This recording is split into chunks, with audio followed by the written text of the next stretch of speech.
جو اس دور میں ہوئی کہ جب اسلام ماوراء النہر اور سینٹرل ایشیا کے ان علاقوں میں پھیلنا شروع ہو گیا۔ آج اگر آپ نقشہ اٹھا کے دیکھیں تو قازقستان سے لے کر ماسکو کے جنوب تاتارستان کی ریاست تک تمام سینٹرل ایشیا بنیادی طور پر مسلمان علاقہ ہے۔ ایک طرف چائنا کے مغرب میں ایسٹرن ترکستان سے لے کر استنبول کے ساحل تک یہ تمام علاقے اسی دور کی برکت سے مسلمان ہوئے جب قتیبہ بن مسلم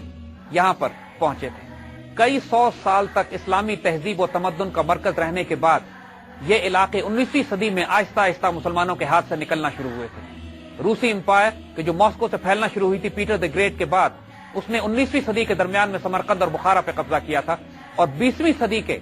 تقریباً آخر میں افغانستان میں داخل ہوئی تھی، اور پھر یہاں سے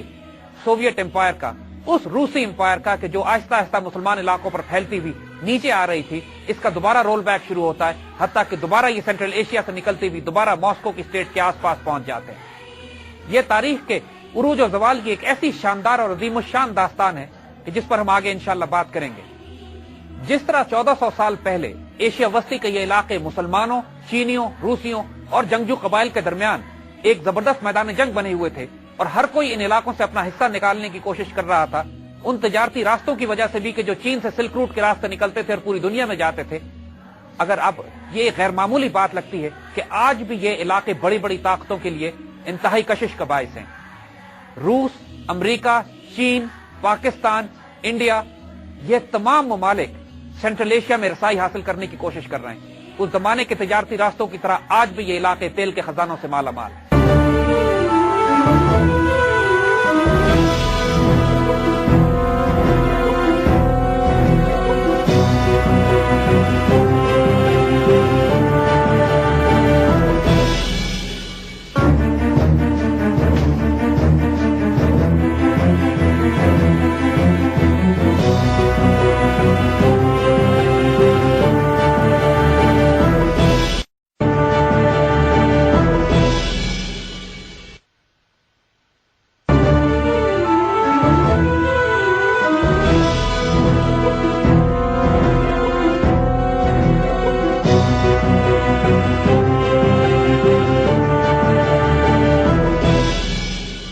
جنگی نقطہ نظر سے ان علاقوں کی فتح نے عالم اسلام کو نئی تلواریں عطا کی۔ اگر آپ اس بات کو نوٹ کیجئے کہ آئندہ 1400 سال تک امت مسلمہ کی حفاظت کرنے کے لیے جو جنگجو اور تلواریں اور غیور قومیں پیدا ہوتی رہی ہیں، ان میں اکثر اسی علاقے سے تعلق رکھتی ہیں۔ جب عباسی خلافت کمزور ہونا شروع ہوئی چند سو سال کے بعد، اس کو اپنی حفاظت کے لیے جن مجاہدین کی ضرورت پڑی وہ یہی ترکستان سے آئے تھے۔ سلجوق بادشاہ الپ ارسلان نے بازنطینیوں کو بدترین شکست دے کر اس پورے علاقے پر قبضہ کر لیا اور براہ راست قسطنطنیہ سے آنکھیں ملا کر سامنے کھڑا ہو گیا۔